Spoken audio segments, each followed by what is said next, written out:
Hi, Mr. C. It's an absolute pleasure to have you on the House Culture podcast today. You've been a huge part of the scene for many years. You were a rave era pin-up as frontman of the Shamen, a club owner as co-founder of The End in London, and you are the man behind the wildly successful Superfreq brand. We want to dig into all of that.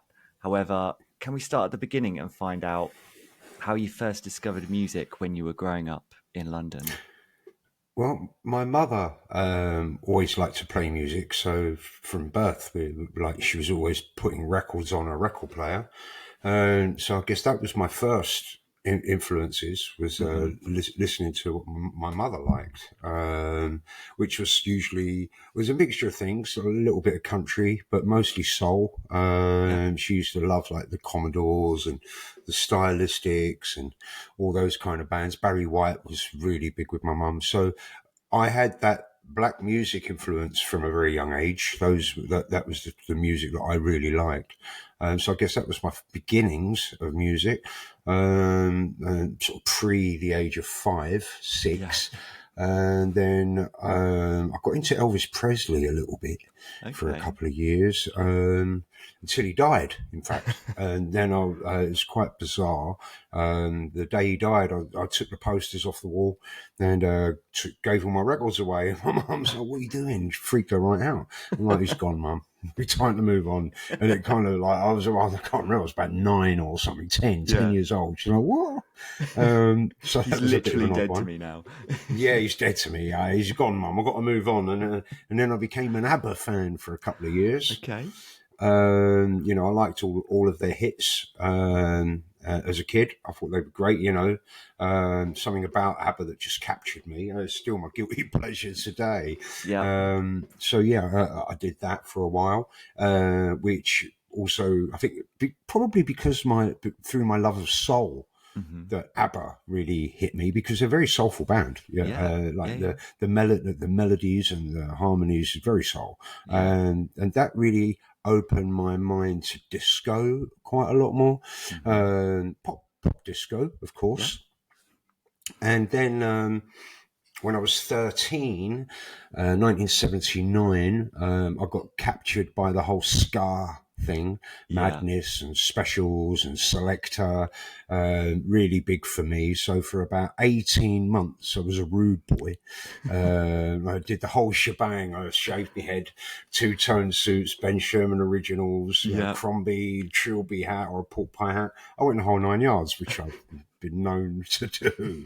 Um, and then when I was just about 15, 14, Hmm. 15, my mum got remarried and she asked me to grow my hair for the wedding. So I did Yeah. and quite liked it a bit longer. And, liked my new Gabici cardigan with all the suede bits on it and my new Farrah slacks and all that, and kind of dropped the scar thing. Not dropped it. I mean, I still like, because I got heavily into the original ska from the 60s, Yeah. proper Jamaican blue beat, your Prince Buster and your Yeah. Scatterlights and your Harry Jane All Stars, etc., etc. Hmm. So, I kind of dropped the ska thing and went more head on back into the disco.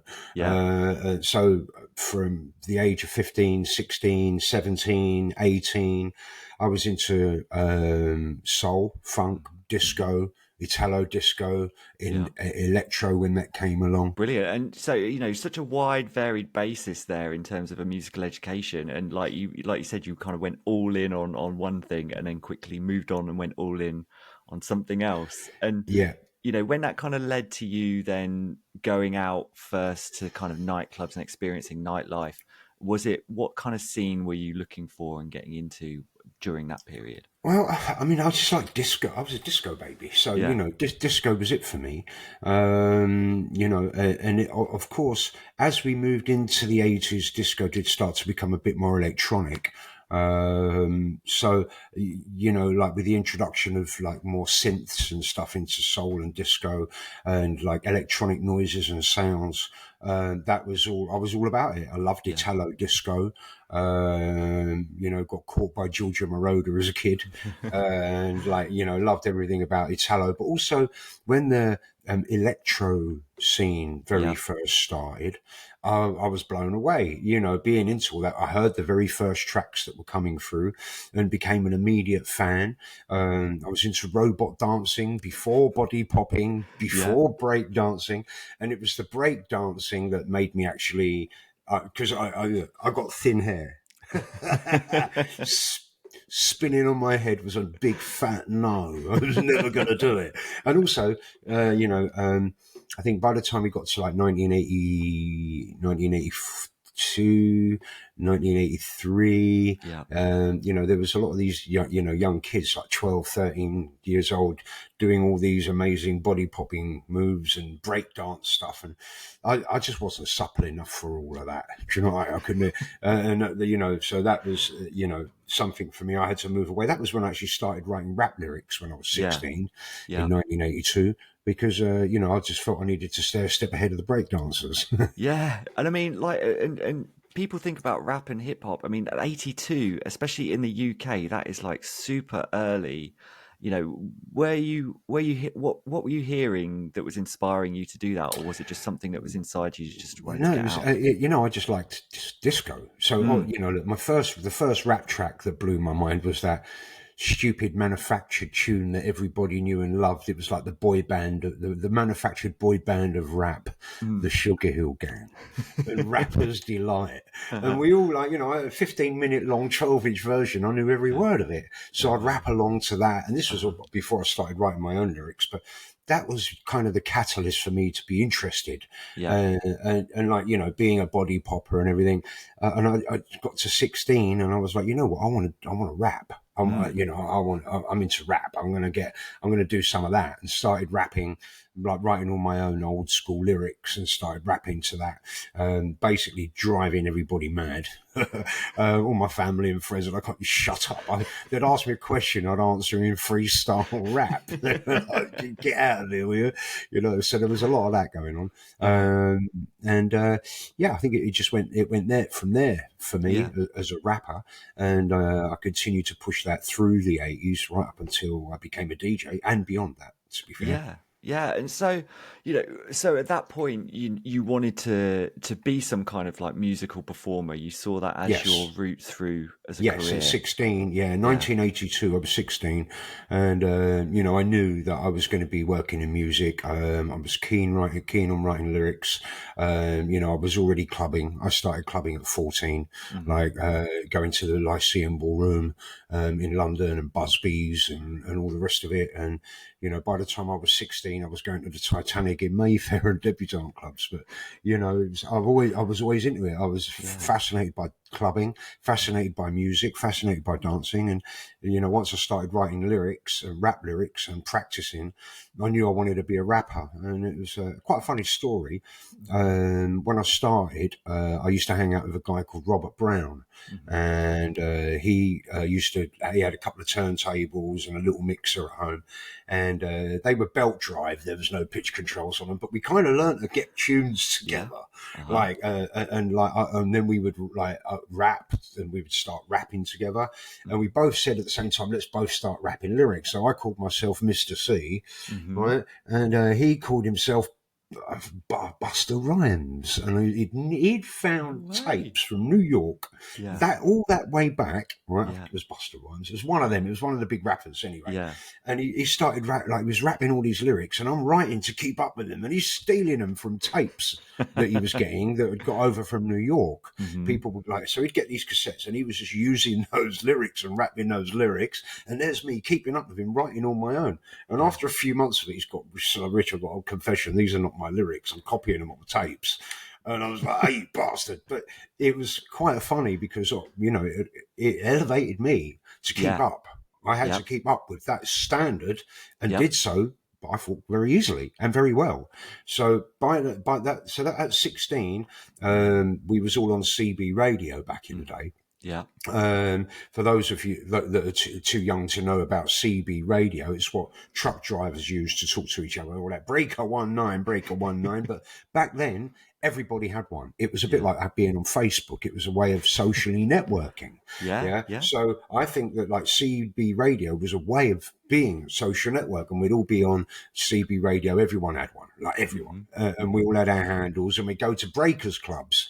Yeah. So like it'd be breakers clubs where like, that's what you're called, a breaker. If you're on CB radio, a breaker one. No, I'm not talking about breaking, body popping breaking.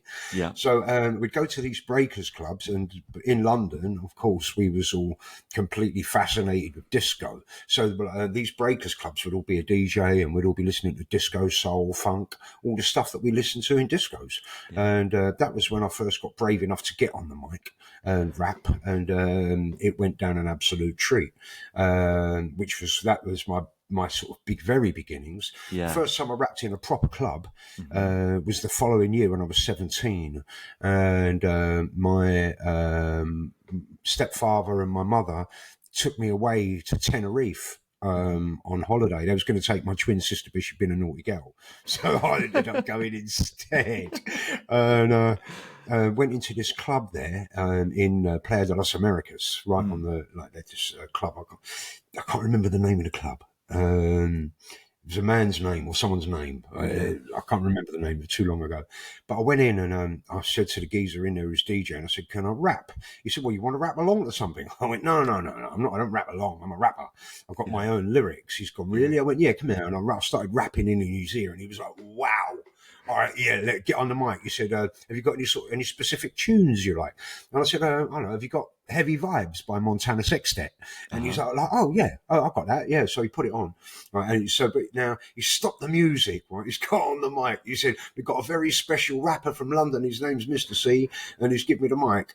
Right? And now I'm like, I've never rapped in a club before. I wasn't an MC. Yeah. I was a rapper. So I didn't know how to MC. I didn't know how to get on and say, "Yeah, all right, everybody, how you doing? Let me hear you in the back, raise your hands, blah, blah, blah." I didn't do all that because I didn't know what I was doing. So basically, like, he's put on Heavy Vibes, and like now I'm waiting because it builds up, and then it has this little breakdown, and then it kicks in. So I'm waiting for the kick in, and then I'm starting. So now it's all the build up, the little drum build up. Right, then it breaks down, and now people are shouting, "Oh, hurry up! Come on, boo! Sort it out, mate! What's going on?" Right, so there's me like, "Oh my god, I wanted the crowd to open up and swallow me up." Yeah, and then all of a sudden it was just about to kick in. I'm like, "There we go," and it kicked in. Right, so like by this time the DJ's looking at me with like, "What are you doing?" You know what I mean? It's kicked in, and I've started rapping. Right at the perfect time, and the place went absolutely mental. It went right off. It was, the whole place was jumping about and all that. And I was like, "Okay, this is great." And went back every night for the rest of the week that I was there, and got on the mic and rapped and all the rest of it. And on the second day, I was like, "Okay, let me talk to him."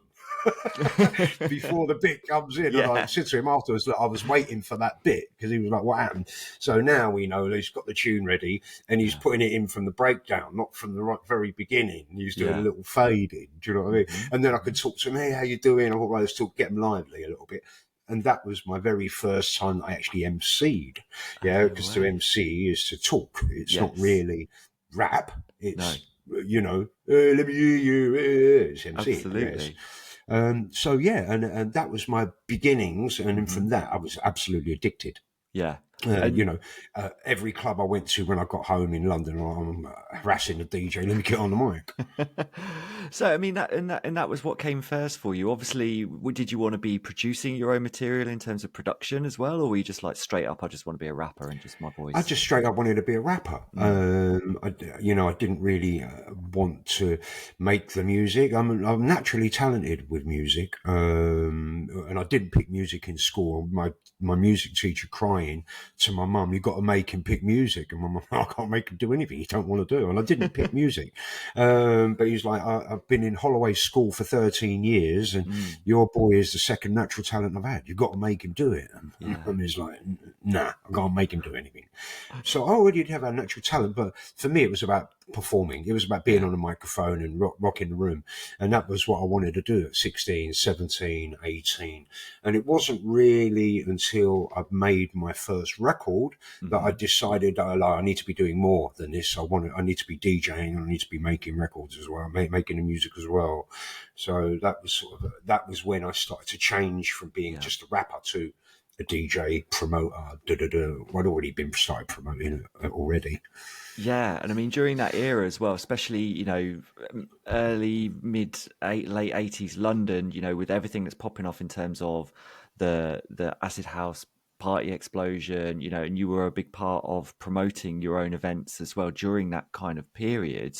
Can you just tell us about how that worked for you? What were you doing in that kind of era outside of getting on Well, stage and being a rapper? What were you doing? I put on my own party, my first party. I'm not sure it was 82 or 83. I think it was 83. I was young, I was 17, and me and my mate Robert Brown, Double B, as became his DJ name. Uh-huh. I was always the one that had the blag, so I went to a pub. It was just by the not far from Trafalgar Square, actually. Yeah. And I did a little rave in there, disco, and it was like funny because I'm getting all my mates, and I'm like, "You got to come to my rave," and they're like, I just had a friend reminding me of it on a thread a couple of days ago on my Richard West page. He's like, "Oh yeah, I remember the first rave you did, and you insisted on calling it a rave," and I'm like, "Well, that was just a term for going out." So I've got a little rave happening. Who's coming? Yeah. So it didn't have anything to do with electronic music. It was disco, funk, and soul, and all that kind of thing. And so that was my first early endeavours of putting on raves and being a promoter. But no, it was all about rap, and for me, it was. I rapped in the Camden Palace. I was regular rapper in there. But the first time I did that was in late 84. It was 84. And Colin Favor, the legendary, may rest in peace, was playing with Chris Forbes from Capital Radio. They were the DJs that night. And I went up and I called Colin over and I said, "Oi, mate," he said, can I rap? And it was a similar scenario. It's what I used to do to all the DJs. Like, "Can I rap?" And he's like, what, you're a rapper? And I went, "Yeah." And I rapped in his ear and he was like, "Wow, that's amazing. Come on in, I'll get you on." And I rapped and it all went mental. And all kicked off, and then I didn't go back to the Palace for a good year, maybe a bit more, and it was early 86 that I went back to the Camden Palace, and Colin was DJing there again, and he was playing with Eddie Richards, Evil Eddie Richards. And I called him over again. I said, "Oh, mate, do you remember me?" He's gone, "No." I said, "I was in here about a year and a half ago and I rapped and the place went mental." He went, "Oh yeah, that was brilliant. I remember that." I said, "Do you want me to get on and have a go? I've developed a lot since then." He's got, "Oh, you was good then. Definitely. We'll get you going. But we're just about going into a little bit of house music now. If you want to wait a little while, when we slow it back down into some hip hop and go-go, you can get on the mic." And I went, "Well, actually, I don't rap on hip hop and go-go and that anymore." He's like, "What?" I said, "No, I rap on house music." He's like, "No one raps on house music. It's a brand new thing, Yeah. And I said, "Well, I do. I rap on house music." And I started rapping in his ear again about jacking your body. And he was like, "Wow, what's this?" I'm like, "It's house rap," And he's like, "Okay. Okay." I said, "Well, what have you got lined up next?" He said, "I've got This Brutal House by Nitro Deluxe." Oh, I went, yeah, perfect. I said, "That'll do me. Let me get on that." He went, "Oh, really?" I went, "Yeah." I got on the mic and started rapping about jacking your body and house music and all the rest of it. And everyone went mental. And Colin was blown away. He's like, "You're coming on my show on Kiss FM this week." Kiss was a pirate radio station back then. And I was already the MC for the LWR, which is another pirate station, Soul Syndicate.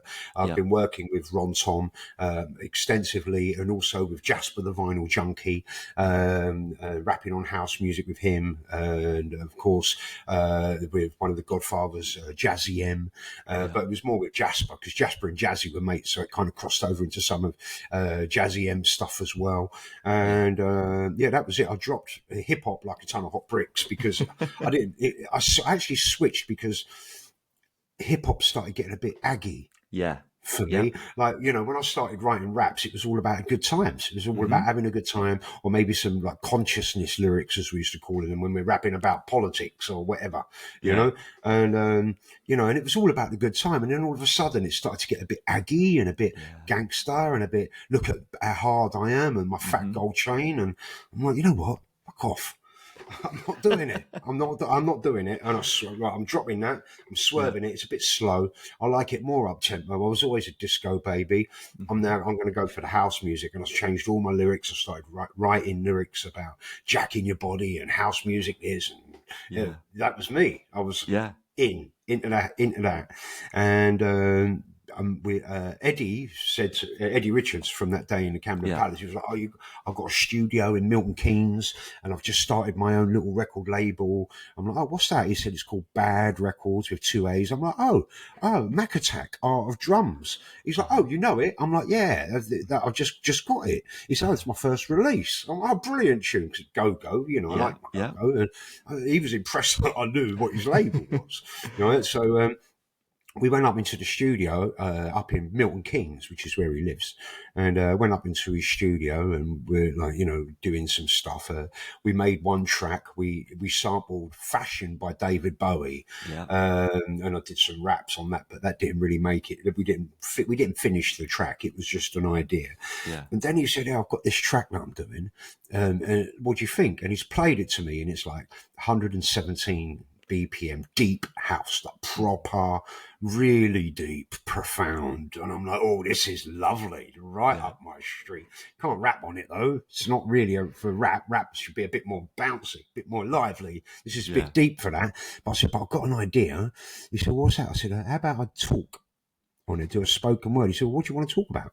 I said, "Well, I'm a regular meditator, and I'm into meditation, TM, transcendental meditation, and I'm into the power of positive thinking and what you can achieve through positive thinking." It wasn't Yeah. called the law of attraction back then; it was just called positive thinking. Yeah. So I like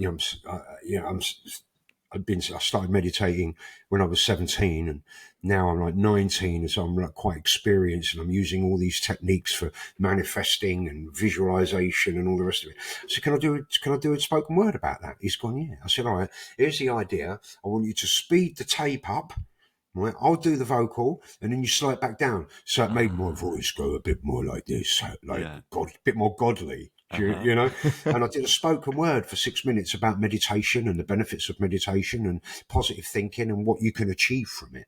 Yeah. And that became quite a cult track. That got released in a year later. That was in 1986 that we recorded it, but Yeah. it was in summer 1987 that it got released. Yeah. And it's a shame I didn't do a rap track, because if I'd have done a rap track and it got released on that EP, it was a Yeah. 4-track EP with 4 different artists, various artists EP. If I'd have done a rap as I'd intended to go in and do, it would Mm. have been the first hip house record ever released on the planet.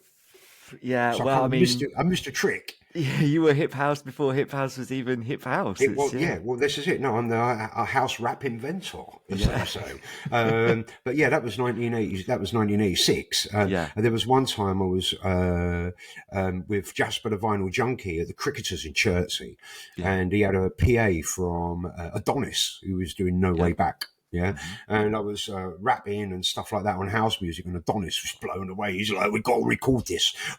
This is amazing. We've got to Yeah. record it." I'm like, "All right, mate. Well, when are you leaving?" "Back to Chicago." He's like, "Tomorrow." I'm like, "Oh, Yeah. that's not going to happen then, is it?" And it didn't. And yeah, again, it was one of those things. It would have been if I'd have recorded something with Adonis back in then Yeah. in '86, that would have probably beaten the Bad Records release. Yeah. So it's just Incredible. unlucky, I guess, Yeah. that didn't happen. But Yeah. so my first track was talking Yeah. about the spiritual matters, Yeah. and at that point, I knew that I needed to do more than Mm. vocals. It was like Hmm. once I'd been in the studio, it's like, okay, I need to make the music, and I need to DJ as well. And Yeah. before that, people would say, "Oh, don't you ever want to DJ?" I'm like, "No, my mate's a DJ, so I don't want to buy records for." I bought my microphone and I'd give it all that. But then all of a sudden, I'm like, okay, I'm going to DJ. The best way for me to really know what's going on is to mix it up. Yeah. And I started DJ. I started putting on house music events, late Yeah. 87, also autumn 87. I did a couple of parties called Fantasy in a block of flats in Upper Holloway, like 100, 200 people in a ground floor flat on the housing estate in Upper Holloway. Uh-huh. So we did a couple of them, and then I moved it because they both worked. So I got my favourite DJs to come and DJ. Colin Faver, Eddie Richards, Kid Bachelor for the house music. Jasper and Ron Tom come and play some funk and disco as well. Mm-hmm. And I was like, I need to take this further. And then I approached HQ in Camden Lock. Yep. And I got in there and I said, well, can I do a Monday night? A Monday night? I said, you're not open on Monday. I don't even know. I said, well, let's do a Monday night. And they're like, well, do what? I'm like, I want to do an acid house night.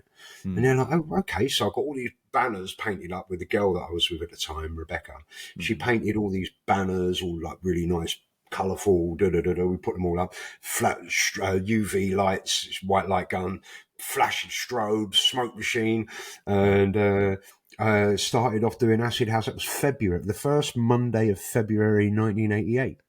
Wow. So that may have been the first all-night acid house party in a nightclub in London. I'm not quite sure if someone can correct me if there was something before that in a nightclub.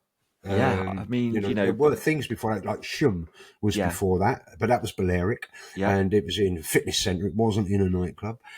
So I don't know. In straight clubs, because I was going to, back in 86 and 85, I was going to Pyramid to listen to Colin Faver and Mark Moore and Eon. And they were playing house music all night long. So it was a gay club thing. So that Fantasy was about doing it wasn't a gay night, it was a rave.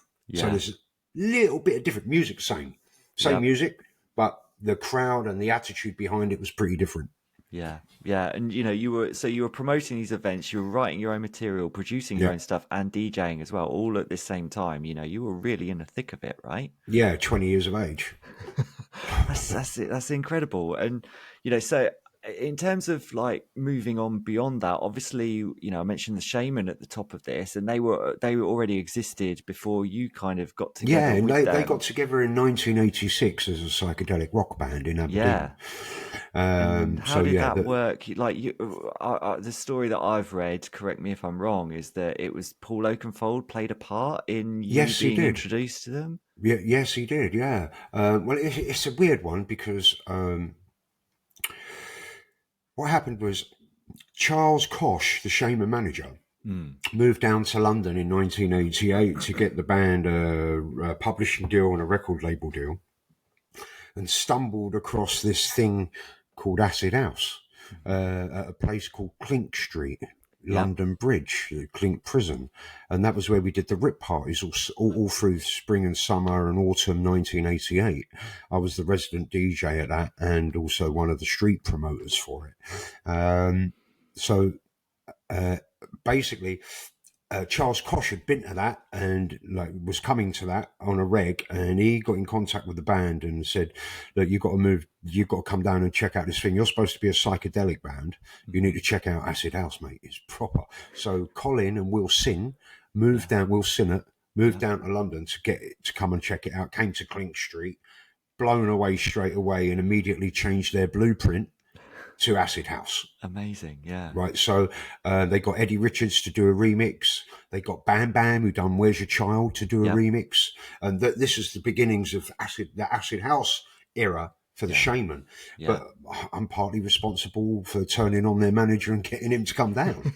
So when they'd come down, they knew me as I'd rap as well. There were 2 rooms at Clink Street, and in one room would be Eddie Richards, Colin Faver, and Kid Bachelor. Residents, and in the other room would be Shock Sound System and my good self. I would usually play the latter part of the night because I was DJing elsewhere. It was Shock Sound System, so they would come and set up their rig, and there would be all the Shock boys. I'd be rapping along with Emix. Emix was a part of Shock Sound System. back then, although I only found that out recently, I always thought he was a solo MC and rapper, but he was a part of the Shop Boys as well. Yeah. That included Ashley Beadle, Ricardo DeForce, who went on to rap for KLF. Yeah. Cecil Peters. There's a whole crew, really good Yeah. people, like Yeah. Shock Sound. So I'll be working with those guys predominantly at Clink Street and rapping and everything else. Yeah. So basically, it was at those parties that Charles Koch came and said, like, well, you got to come down. So to the boys, they came down, changed their blueprint, as I said, to Acid House, and went from there. Now, it was the following year, and Charles Koch actually put on a couple of his own warehouse parties in late '88 in Whitechapel, and asked me to come and DJ and stuff. He was banging to it, and so yeah, we did a little bit of that, and then it was in middle of '89. Charles has called me up and he's gone, Richard, do you want to do this track? I'm like, what track? He said, well, there's a band called the Shamen. I'm like, I've never heard of them because it's not my sort of thing at all. I'm into black music, and he's gone, the band's called the Shamen. And I'm like, okay, good name. I 2 years previously read Carlos Castaneda's The Yakai Way of Knowledge, very interested in psychedelics and shamanism. It was always an interest to me.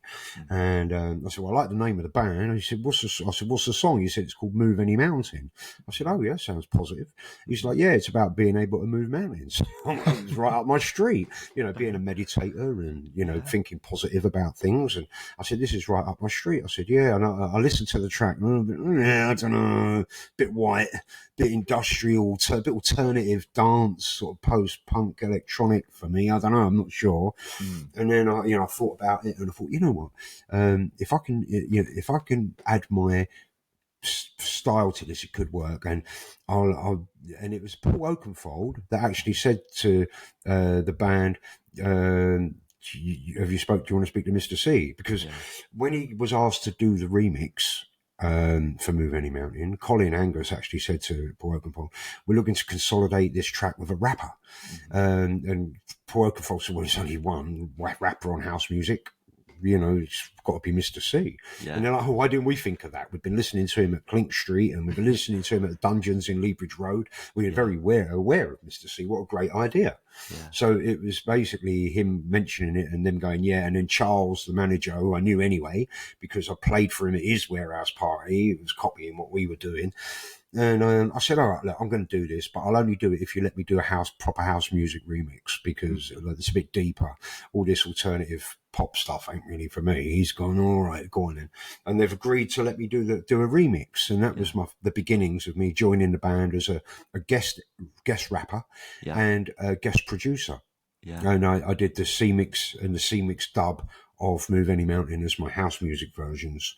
In hindsight, they're nowhere near as good as the other versions because I was just starting out the production, but the attitude was there. Yeah. Yeah. And I mean, in that song, even when you listen to it now, when your voice comes in, it's like it's got such like a cutting crystality to it. You know what I mean? It's so, it works so well in terms of the difference of what's going on musically. It's still, I still love hearing it out.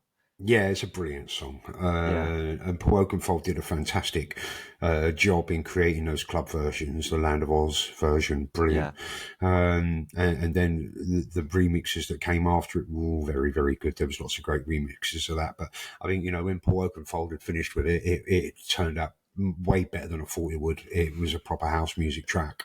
Yeah. I mean, it's something to be proud of. It still stands the test of time. And I mean, so you...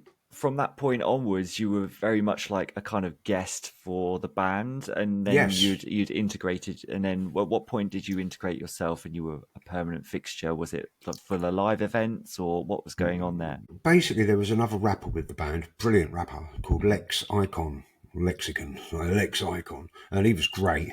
He did the original rap on Make It Mine. So they had a rapper, but like basically what was happening was I was doing some Shamen shows as the guest MC and coming on, and like there's synergy events and stuff and rapping and stuff, and maybe even DJ a little bit for them and that. But basically they would started touring, and asked me to come along and tour with them. But they was offering me 50 quid. and it weren't enough because like I was getting paid £150 to £200 to DJ. Yeah. It was a lot of money back then in 1989, 1990, 200 quid. And I'm like, look, if you can match the 200 quid, I'll come and play. And they're like, no, we can't afford more than 50. I'm like, come back to me when you can. And like, so a lot of the time I weren't there. Either Lex or Colin would do my bit of the vocal. And like, you know, I weren't there. And then, but when I could, I would. Yeah. If I already had a booking, you know, I couldn't. I had a record collection to build. You know, it was like, you know, my mum, like, and even my mum weren't happy. She's like, we can't eat records. What are you doing buying, spending all your money on records? We can't bloody eat records. You know what I mean? So. It wasn't until we had actually a year later we went to re-record the video of Move Any Mountain, same version, same Beatmasters pop mix. And we went to Tenerife and we shot a new video for it. And it was then that Colin and Will both asked me to join the band as a full-time member because they wanted to consolidate the band with a rapper and also a female vocalist. They asked Plavka Lonok, who sung Hyper Real, to join the band as a full member, but she declined the offer because Will sadly passed away right after that video shoot in a tragic accident where he drowned off the coast of La Gomera, which is an island in the Canaries. So the boys asked me to join the band as a full-time member at that point, and I said, yeah, all right, count me in, because now I'm on a percentage. Now I'm on a part. I'm getting brought in. So yeah, you can pay me 50 quid because I'm on a percentage now. So that's a different story. So once and that was when I got brought in as a full member of the band. And then obviously came the tragic loss of Will. Floored all of us. Absolutely devastating loss. That we was actually going to quit at that point as a band. That was when Plavka said no. Obviously Colin had lost his best mate. I'd lost someone who'd become very dear to me as well. And it was like, but the fans and the fan base, it was like, you've got to carry on. It's really important. The Shamen are a really important information band, psychedelic band. It's really important what you do, and you've got to carry on. And it was basically the weight of passion from our fans that made us carry on at that point. And then we went in and started to work on Boss Drum. My involvement was huge. Basically, I took control of the rhythm side of things in a big way. And I'm also into my music, so I'd come up with some bass lines and some chords and the odd acid line. Colin is the genius songwriter out of the two of us, and he took the lead. Also brilliant synth player, brilliant guitarist. So Colin took the lead, and there we was as a partnership, a songwriting partnership and a production partnership, and it was the two of us that went on and cracked the world. Yeah, activated the rhythm that is that's been within you. In the and obviously Boss Drum is where it's, you can't necessarily even call it notorious anymore as much, but where Ebeneezer Goode, the single, is on that album. That track, obviously, it was summer '92. It spent 4 weeks at number one in the UK. It went to number one during Drug Awareness Week. Well, I mean, is it not a drug awareness song anyway? Absolutely, it is. It couldn't have been more perfect. Yeah. It was, we were talking about things that were very much maligned and misunderstood.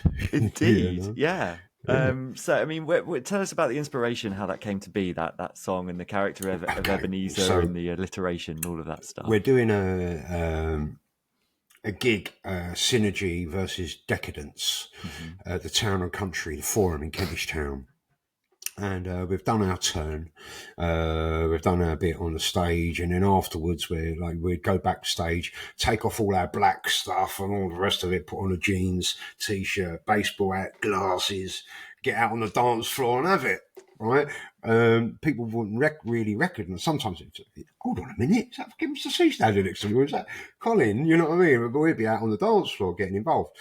And this guy has come up to Colin and he's put his hands on his shoulders and he's gone to Colin, "Oh, mate, he's a good. Colin's come backstage. He's gone, "Richard," I've gone, "What?" He's gone, "He's a good." I went, "Yeah, they're fucking brilliant, aren't they?" He's gone, "Yeah, but he's a good. I went, "Yeah, I know they're good. He went, "Yeah, he's good. He's Ebeneezer Goode." I went, "Song?" He's like, "Yeah." I'm like, "Okay, tell me." He's like, "Okay, look. You lot, you Londoners, you dropped your H's, didn't you? You know, he did it. Oh, him over there. Da, da, da. I'm like, "Yeah." He said, "I want you to write a rap." I went, "Yeah, go on." He's gone, "I want you to write a rap about ecstasy, but I also want you to write a rap about this guy called Ebeneezer Goode." I'm like, "Who's Ebeneezer Goode?" He said, "He's ecstasy. He's just a guy that he livens up the place." Mm-hmm. I'm like, "Okay, I can do that. But how are you doing it?" He said, "Well, what can you do this? If you talking about this guy, like it's he, but if you drop the H, it's E. So if you listen to the song with the H, it's about this bloke, and if you listen to it without the H, it's about this guy. This is about ecstasy." And I'm like, "Oh, I can do that. I'll have a go."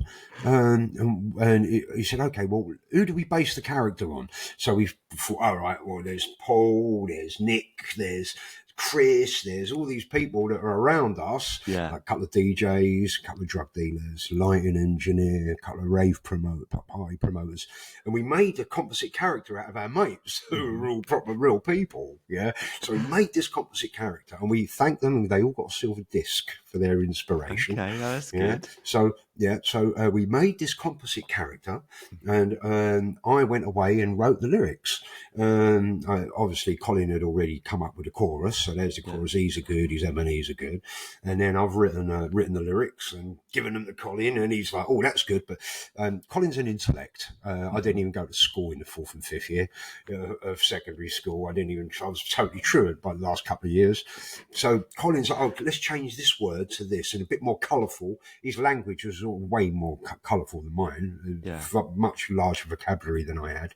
And so like, I mean, "Oh yeah, that's great." And then so he's changed a couple of bits and I've took it back and I've edited it a bit more. And then all of a sudden we got the final draft. We started writing it. We started writing the music. We started recording it. And the day after we was in the studio at the playground in Camden where we would make our music, and we just recorded the vocals. Yeah. And after that, I said to Colin, "This is a number one, mate." He's like, "What?"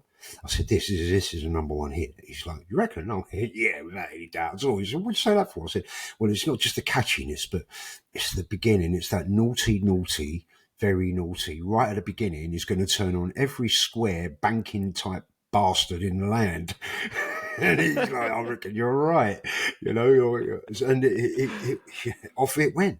Yeah. And that was it. Madness. It was absolutely everywhere, and it still is to this day. As much as you knew what you had on your hands in terms of it being a number one, you must have been aware that it's probably going to cause some controversy as well. Were you prepared for that? Of course. Oh no, totally. We were totally prepared for everything. Look, we knew that they weren't going to get the letter H. We knew that. They're too thick. Like the people that are like they're not thick. They just don't get it. They're old, middle-aged, greying people in the BBC. They're not going to have a Danny. But what they did object to was, "He's a good." But so like we ended up doing this tribunal with the BBC and stuff, and they're like, "Yeah, but it says he's a good," and no, it doesn't. It says "he's a good," and they're like, "Well, what's the difference?" We're like, "Well, his friends call him Eezer, and he is the main geezer." It's an abbreviation of his name, Ebeneezer. He's Ebeneezer Goode. Yeah. It's like Rob Brown, he's Robert Brown.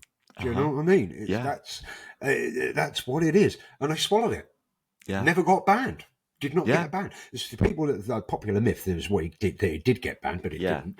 And it got released, and I think it got into like number 4 or something like that on the first week, and then the next week, number 1 during Drug Awareness Week. Happy days.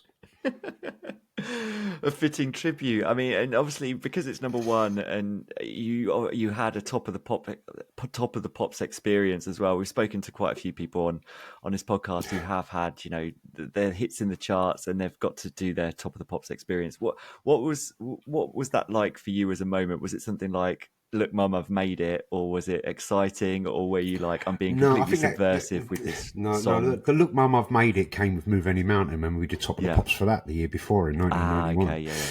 Yeah, so that was the Look Mum, I've Made It moment. And that was really funny because I actually visualized myself making it and like being on Top of the Pops and just like with this creative visualization stuff when I was only 19, which would have been in 1985.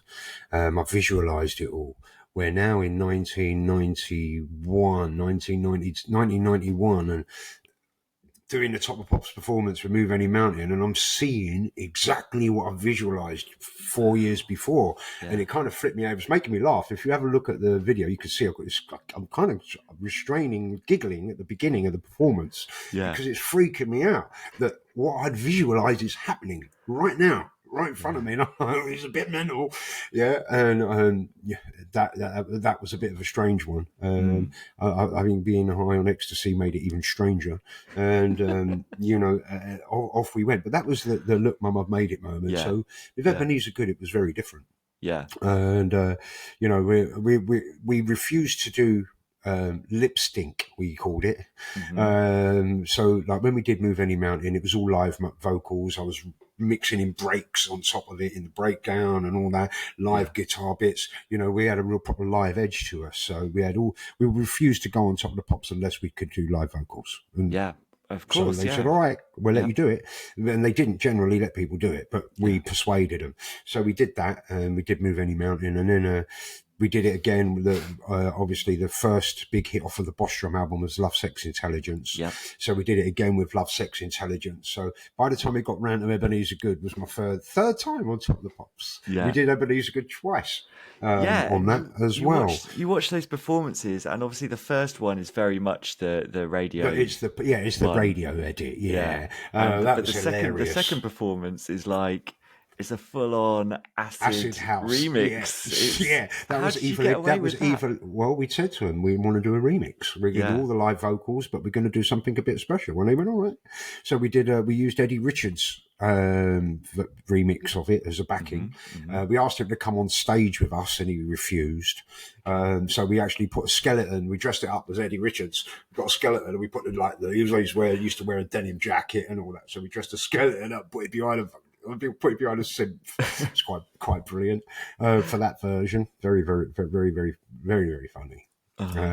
But yeah, that was good. I had my dear friends, two younger sisters, were two of the dancing girls that were on stage all done up in fetish wear, and one of them was kind of underage, so it was a little bit subversive as well. Well, I mean, it feels like that's a bit of a common theme anyway. It's like it was so wonderful growing up and seeing this stuff on like what was seen as like a wholesome show, and being subverted, with a nudge and a wink. It was always a cheeky smile. Brilliant. Top of the Pops was hilarious. There was when we did the first time we did Ebeneezer Goode, when we was doing the run throughs, I'm mucking about. I was always I'm a piss taker, so I'm on the mic and I'm going for the rehearsals. Ease are good, and everyone's getting annoyed. The managers getting annoyed. The record labels getting annoyed. The BBC are getting annoyed. He's saying ease are good. Like they're all watching me. They know what I'm like. They know we're going to plot things in there. I did it on the time before on Love, Sex, Intelligence. There was one point where I said, in a bong with a bag of sense. And if you listen back, you'll catch it. It's there. So it's subversive stuff. And we've done it. So I said, look, I'm only mucking about. When we did it to the real take, I'll do it properly. When we did the real take, I did it all properly. The E's are good, he's Ebeneezer Goode. But instead of saying, has anyone got any salmon, I said, has anyone got any underlay?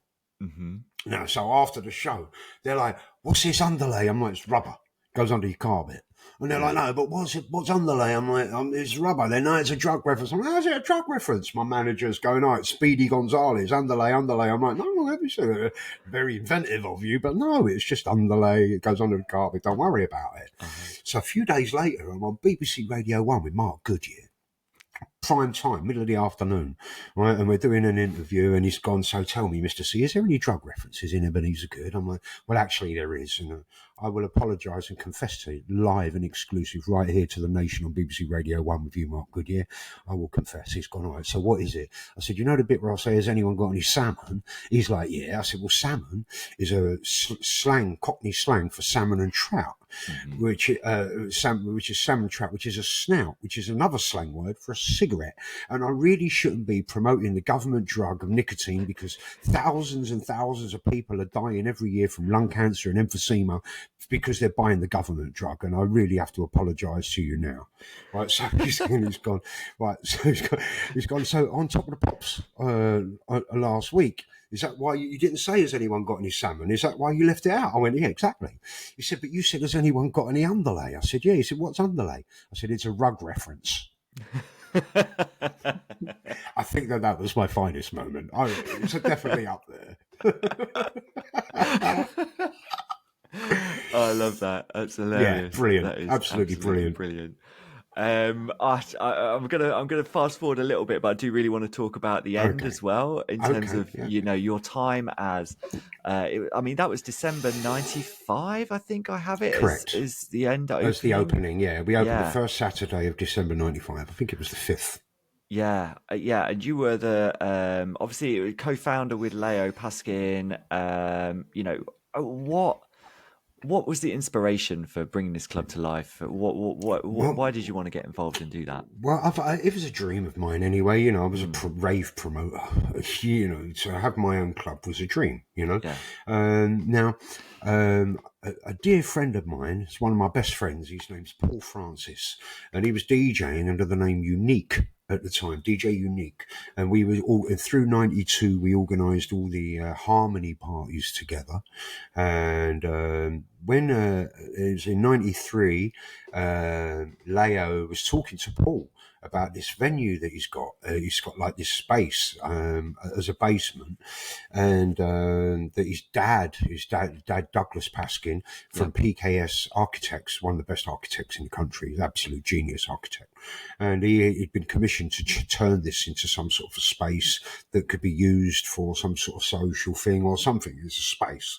Yeah. And Leo's talking to Paul, who's one of my besties, about it, and Paul said, have you spoken to Richie? He's like, well, no. He said, well, why not? He's the only one out of all of us that really could pull this one off, right? Well, you should go talk to Richard. So Leo's called me up. He said, Rich, got us this space. Do you want to come and have a look? I said, yeah, I'll have a look. And we went down and had a look at it. At the time, the arches in the main room, they were at shoulder height. Wow. So we had to excavate down 2 meters to get the height that we needed to make it into a nightclub. The construction was brilliant. But I looked at it and I said, yeah, I'm up for this. And like Leo went back to his dad and said, can we do it ourselves? And his dad said, don't be stupid. It's going to cost like a lot of money. Where are we going to get the money from? And how are we going to do this? And he said, well, I've got this friend, this person I know, his name's Mr. C, and he's a pop star, and with a band called the Shamen, and he's up for putting some money in, and he's one of the best promoters and DJs in the country, and he's the man. He's putting on the parties, he's done the release parties, this to that, he's doing it. When it comes to underground house and techno in London, it's Mr. C. So come and talk to him. So I'm talking to him, and I want to do something with him. And he's like, well, if you can pull up the money that we need, then all right, we'll do it. But so I put my money where my mouth was and put it down. And between me and Leo and Douglas, who were the three partners, we also pulled in other investors between us. The bank said that they would match whatever we brought in. Yeah, which is what happened. Yeah. We raised a load of money. The bank matched it. We well overspent, but we made it happen, and that was it. And it took us nearly 2 years to build it. Yeah. Because it was a major construction. Yeah. We had to pump a ton of silicon concrete to underpin the building so that it didn't collapse when we did the breakthrough of the two arches to make the main dance floor, because there was no breakthroughs. The only way between those two arches was where the light booth was, right at the end. Yep. And it was those tunnels were where horses used to live back in the day. It was the Central London Post Office, that building. And horses would draw mail to all the other main post offices in central London. Wow. And that was pre, this is 150 years ago or whatever, but it still had all the troughs were still in there, and like it had been storing whiskey for decades. Yeah. I mean, it was so we went in and built. Yeah, it's such an amazing club, such an amazing space. You could tell that real care and attention had been taken in terms of creating it. We left no stone unturned. I'm like, look, we put hydraulics on the floor so that people's legs didn't hurt at 7 a.m. Wooden sprung dance floor throughout, air conditioning units so that people, didn't get too hot. We put free drinking water fountain. I insisted on that, so people could drink free water and fill up their bottles and drink, because I didn't want anyone getting dehydrated and dying in my club while they're raving. We did everything. We made fully attended toilets that were nice and clean. Put a little drink shelf in there to speed up any toilet use, and got it right. Didn't compromise with the music. I would have liked to have pushed it a little bit further than we did, to be honest, but we didn't compromise. In terms of design or music, or it's music. But we were a business, and we did have shareholders to account to, so we had to go somewhat acceptable, somewhat accessible. Yeah.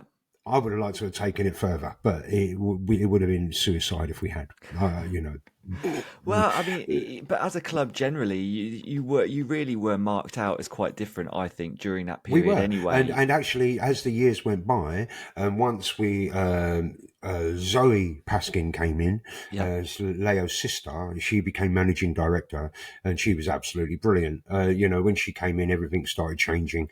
We started getting it right, and then we was really able to push the boat out from then on in, and the team was phenomenal. We was able to do arguably the best club in the world, with the best talent in the world, with the best DJs and the best club nights in the world. And we ran that for 13 years straight. Obviously got copied left and right, and became the blueprint for world clubbing. We were the blueprint for everything that was to follow. Yeah.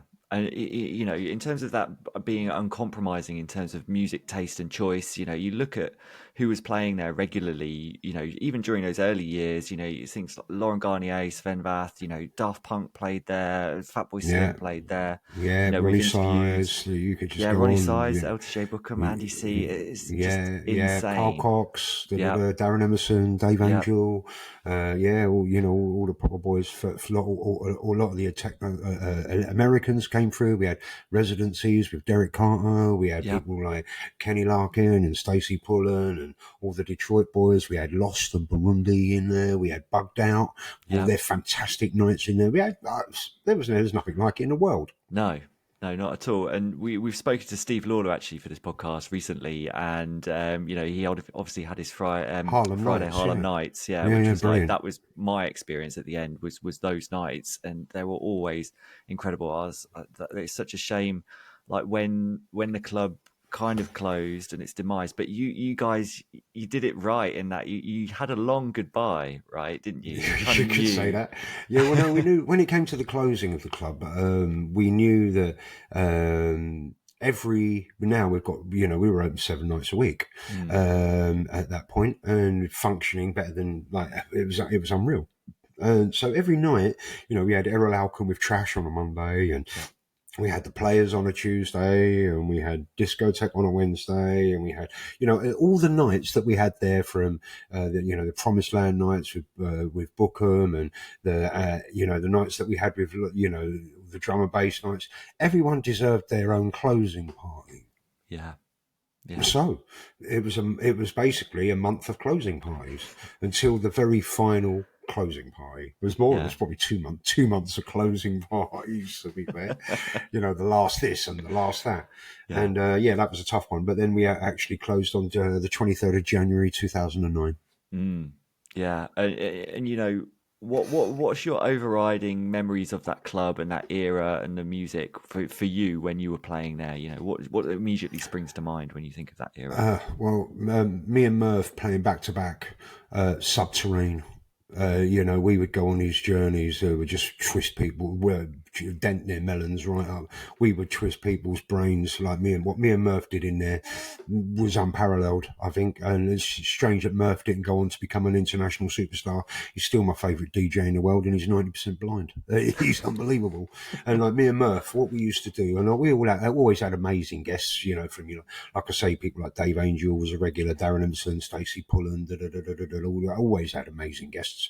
But I think it was no one could touch what me and Murph were doing, and it was really, really special. So when I think my first memory, when you say what's your strongest memory of the end, would be me and Murph throwing it down at Subterrane and having people just losing their minds. Incredible scenes. Do you miss it having that outlet? Was it something time to move on in terms of a weight being off? No, Would you ever revisit I'm not. something like that? No, I don't miss it at all. Like I know a lot of people do. I'm still getting it all the time. Can't you reopen the end? Go away. Leave me alone. Do I miss it? No, I do not miss it. The fondest memories of my life. Amazing memories. The nostalgia is fantastic. Like I think of like some of the special parties that we did. All the New Year's Eve parties were special, like fundraisers like we did for the Armando benefit when Armando from Chicago died, and so it was a magical night. And there were so many magical nights that were just absolutely special. Been there, seen it, done it. That's why I'm not going to do it. I wouldn't do it again. Why would I want to? I've already owned the best club in the world. Why would I want to try and compete with myself? What good would that do? So no, I don't miss it. I don't miss the work involved. We had a fantastic team there. Liam O'Hare was the manager, the general manager. We had a great management team with Ty and all the people that we worked there. And like I say, Zoe Paskin, and the way she was the managing director, the way she ran things was unreal. We had a fantastic team with Toby doing the label, and everyone in it was like a proper family. And so, the workload wasn't as big as for me as it could have, or maybe even should have been. But would I want to go back and do it again? Absolutely not. Especially at my age, and since the closing of the end, I've been doing my Superfreq events, and I've just called it quits on this. Tomorrow is the Superfreq's 22nd anniversary, and I'm calling it quits on organising and promoting my own events from after tomorrow. And that's it so no more Superfreq events that you're doing after tomorrow? I'm not going to do them. I'm 58 years old. I know I only look 45. You're younger than me. It's good, isn't it? Pickled myself in chemicals, isn't I? So anyway, I did my first party, like my first rave in 1983, 84, first party. I've been doing it for a long, long, long time. And for me to put on events, it takes a lot of hard work and a lot of effort, especially the way that the whole scene has gone, and it's all based around marketing hype and social networking, and it doesn't really matter about talent anymore, and everything's changed in such a way. And my crowd are getting a lot older as well, so each year it gets much harder for me to promote, and it's more time consuming and less profitable. And since I've started doing events, since we reopened after lockdown, I've been losing money hand over fist. And I'm working, putting on events is taking up 80% of my work hours. And when I say that, I'm talking work hours from a 60-hour week, not a 40-hour week. Right? I'm a hard worker. I'm a grafter, and I always have been. I've never been shy of really getting involved and working hard. And something's taking up 80% of my work time and losing money. And holding back my own creativity I haven't had a Superfreq release in a year. I've got eight EPs lined up and ready to go, and I haven't been able to release them because I've been too busy throwing events, like with the fantastic events I had last year at London East, Superfreq Grande, and Superfreq Anniversary with Josh Wink. And, we've been doing some fantastic parties, but they've they've all lost money, even though people won't know it by looking at how much. But because now DJs are so expensive, marketing is so expensive, people don't realise how much things cost these days. Well, it's not like the old days when you could put something together and put flyers out with your mates, and all of a sudden you're rammed. It's not like that anymore. People are obsessed with fame and notoriety.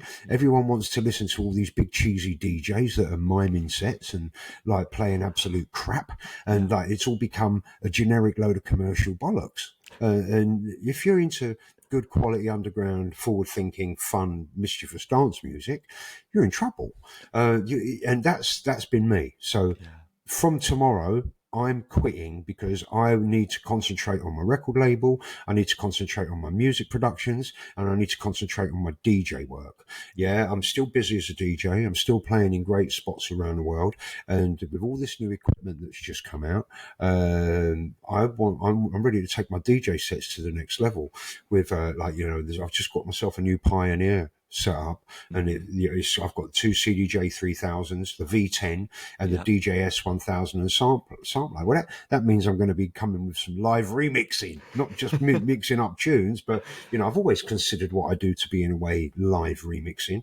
But with these bits of kit that I've just purchased that I'm going to be learning over the next month or two, we're going to be coming with a new sound, and it's. If I'm spending 80% of my work time doing that, I'm not going to have time to take care of myself as an artist. And I think that's what's more important to me now at my age is my art. I don't want to spend my time doing administrative stuff. I don't want to do it.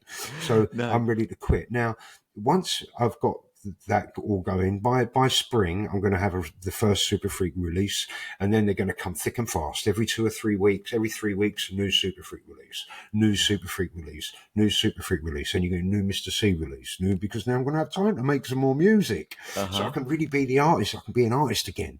And that's really exciting me. So while it's really sad that I'm no longer going to be putting on Superfreq parties myself, I am going to be spending that time working on my production skills, my DJing, and taking all that to the next level. And I know there'll be people say, how can you take perfect DJing to the next level? I'll be like, wait and see, because now there's new technology and it's not being used properly. I watch all the cheeseball DJs doing all the silly effects and all the rest of it, and they're not doing it right. So it's about time someone did it right, and I'm going to have a go at that. Awesome. So that's where it's at for me now. But saying that, after a year of amazing releases and me taking my shit to the next level, you can bet your bottom dollar that people are going to be knocking on my door saying, oh, I've got this club, I'm this promoter, and I'd love to host a Superfreq night and promote it and pay for it and pay you all. Oh, yeah, I'll have some of that. Because I've not got to spend all my time organising it, doing all the bookings, booking the DJs, booking the flights, booking the hotels, doing the promotion, making sure the artwork's done, making sure it's promoted, doing all the online marketing, doing all the paid promotions on Meta, it's endless. Yeah. And I won't have to do any of it. All I'll have to do is help with promotion by sharing posts, which I always do for my events anyway, make a few stories. That's all I have to do. I'll make a few posts, make a few stories, and then turn up and pull their trousers down and spank their bottoms. That's all I'll have to do, which is great. It suits me fine. That's awesome. At 58 years of age, that's what I need to be focusing on. I've put in my stint. I've done 40 years plus as a promoter. I've done, and I've done it. I've done, let the youngsters do it. It's easy when I was in my 20s and 30s being a promoter because everyone's in their 20s and 30s and 40s. Now I'm 58 and people that are going out are in their 20s and 30s and 40s. I'm the wrong person to be doing it. I think we just need to know when to go, all right, enough's enough. Let the kids take over. And it'd be different. If I was doing big commercial cheesy events, it'd be a different story. Yeah. But I'm not. Yeah. No. Because if I was doing big commercial cheesy events, it'd be rammed and I'd be earning grands and grands and grands and I'd be doing all that. But it's not going to happen. I'm too underground. The music that I like is too underground. The music that I want to feature and the DJs that I want to book are too underground to do big commercial cheesy events. So it's just not going to happen. And I now finally resign myself to the fact that I've got to get over my addiction of putting on parties. Well, I'm sure you're leaving it in very, very good hands, and I'm so excited for you to hear like what's in store for for us next time we see you play live, how you're utilizing this new technology Yeah, and I'm looking from a forward to getting genius some of my standpoint. music out. I mean, in 2023, there was no Mr. C release or remix. It's the first year since 1990 that I Wow. haven't had a tune out or a Yeah. remix out. Yeah. Because I was too busy doing parties and sorting my life out. Do you know what I mean? Like, and it's like, no, that can't happen anymore. Yeah. And now the first release when we start up again is a release. Is myself and my friend Nick Synergy. He uses the production name Modulon, and he's new to the game. He's not new to the game, but he's new to releases. Yeah. And we've just made an EP. We're calling ourselves The Cheek. And it's a very mischievous acid house project. I'm working with my friend Baz Sanders, aka Radio Rental, on a project that we've already started. We've already had a release. We call ourselves Wonky Tonk, and we're going to be doing some more Wonky Tonk music. We've done one more track, and we're going to be doing a couple more. These are all due for release pretty soon. So I'm excited about doing that now and getting my music back out. I've got a new Mr. C project that I'm working on. Hopefully, I'll be able to get that released by the end of the summer as a new Mr. C single, and that's where I really want to go, and that's where I want to focus my own energy. I want to focus it on myself, my own self-development, my production development, my DJ development, and my artistic development. So that's where I'm going to go, and with that, I know that people are going to come in and want to take franchises for Superfreq, and that'll be all right because then I haven't got to do the work and I haven't got to spend the money. Well, looking forward to what happens with that. I mean, we're talking about tunes and you're talking about releases. This is the moment of the interview where we're going to talk about the playlist tunes, and Yes. this is the House Culture Perfect playlist. So we've done over 60 episodes of this show. Loads of different DJs from all different disciplines in dance music have all added to this playlist from the 5 different themes. So the playlist itself on Spotify is a huge tower of eclecticism. So, we always ask up front. So just so I know what you're going to choose, I'll tell you what you've chosen for each theme, so you don't have to remember off the top of your head. But if you just tell us a bit about why these tunes popped into your head for these themes, just like a little bit of a little thumbnail sketch in terms of what your experience was with it. So we always start off with a catalyst. And you've chosen I Feel Love by Donna Summer. And you did say something about it was always being played at the fairgrounds. Yeah, Tell me about when it this. came out, I mean, it was 1977, I believe, and I was 11. And where I live, the Market Estate in Islington, and there's a big clock tower and a big green at Market Estate, Market Yeah. Road, and they'd have fun fairs on there all the time. The fun fair would come every year, a couple of times a year. The fun fair would come, and then this one year it come and all they played on repeat was "I Feel Love" by Donna Summer, which is fair because when you're on fun fair rides, carnival rides as they call them in America, if you're in a fun fair and you've got all these spinning lights flashing, blew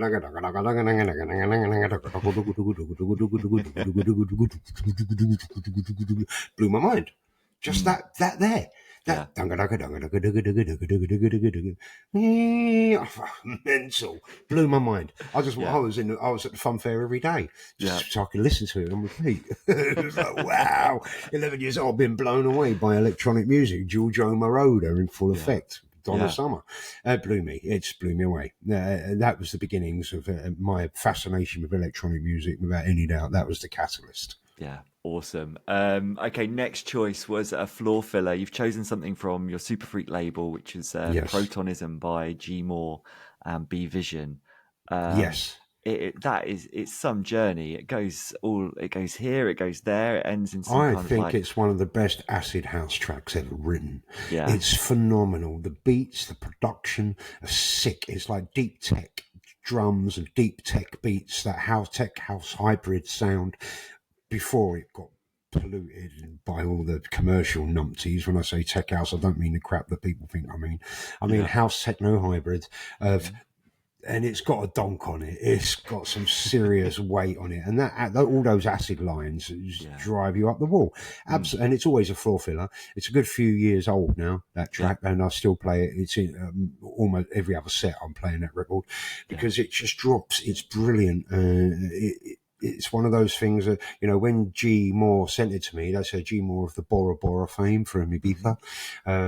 When he sent it to me, I was like, wow. And the other track that came with it, there was another track, Electronism, that was brilliant, that I actually remixed with my pal Noel Jackson. We recorded together as East LA Tech when we were both living in LA, and we did an East LA Tech remix of Electronism as well. But Protonism is something very special. It's one of those tracks, it just works for like peak time, main dance floor. It's undeniable.